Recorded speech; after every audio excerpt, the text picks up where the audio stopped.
I hope you all liked Safety Last that you saw last Wednesday. It's a very funny film, but also I think it shows a lot about a lot of relevant information for the themes of this course, and I'll be coming back to that film. Today, the next couple of weeks are going to be a little harder than, maybe at the start of a new class, there's always trying to figure out how you're going to adjust to it and what the teacher's like and what the content is like. In the first few weeks of this class, what I really want to focus in on is the development of capitalism in the United States, of a business an approach to business, an approach to property. And with the goal of defining what the specific characteristics of capitalism in the United States were. How did the market function? In the 19th century, at the end of the 19th century, most foreign commentators thought that the United States had a very unusual form of capitalism. And we'll be going into that. And I want to put aside for the question whether the market functioned well or didn't, or functioned poorly. It did both, actually, through this period. What we really need to understand is what were the innovations that occurred in the United States that made its economy, that contributed to its economy becoming so powerful so quickly. Today, I want to focus on the question of ideas of property. And there were some very specific ideas about property that developed in the United States in the course of the 19th century that really set the country apart from the rest of the North Atlantic world. But because of the success of those ideas in the 20th century, conceptions of land and properties that were in the United States spread elsewhere.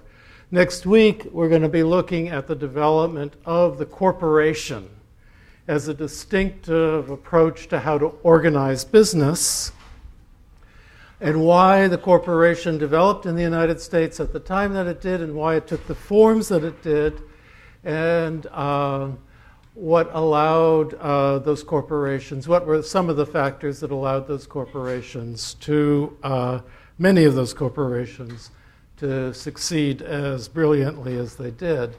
And then we're going to be looking at the development of marketing and advertising.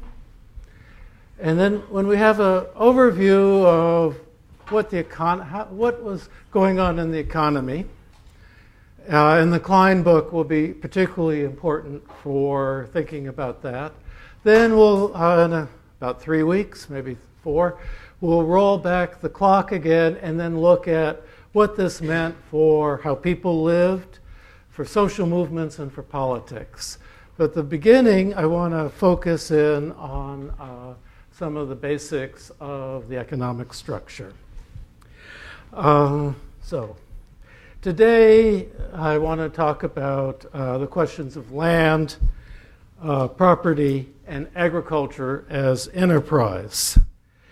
But before we get into that topic, I thought I would show you another film, a short film from 1910, White Fawn's Devotion. I'm sure none of you have heard of it, nor have you heard of the director, who is this gentleman right here, in the center on the right, James Youngdeer. He was the writer and director. He was a Winnebago Indian who had grown up in eastern Nebraska, actually very close to where Harold Lloyd had grown up. So he was a little bit older, about 20 years older, but he grew up in the same part of the state. His family were farmers, like Harold Lloyd's family were, and active from what we can tell, in the farmers' movement in the Midwest, because they were affected by all the problems that every other farmer was. But James Youngdeer wasn't interested in going into farming, and he went off as a young man to become a performer in Wild West shows and circuses. Then he became an actor in westerns, in the very first motion pictures. And then he became a screenwriter. And he directed 120 films for the Pathé Company between 1910 and 1913. They're all about 10 to 15 minutes long. But still, that's a lot of filmmaking. Of those 120 films, only 6 are known to survive. And the film I want to show you is one of them.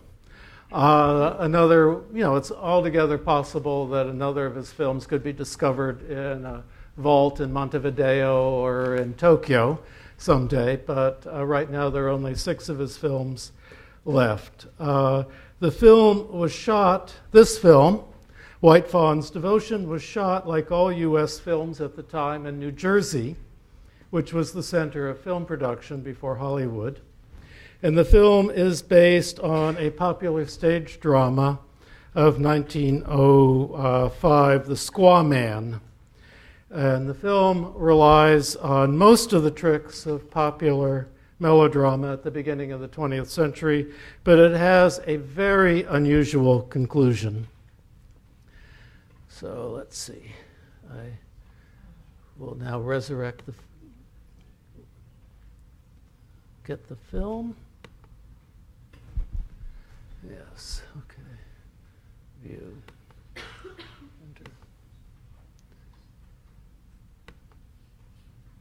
Oh, come on.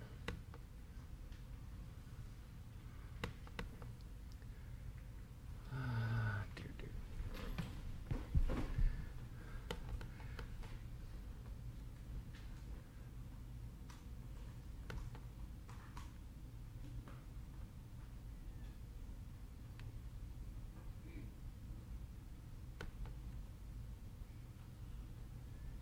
Yes.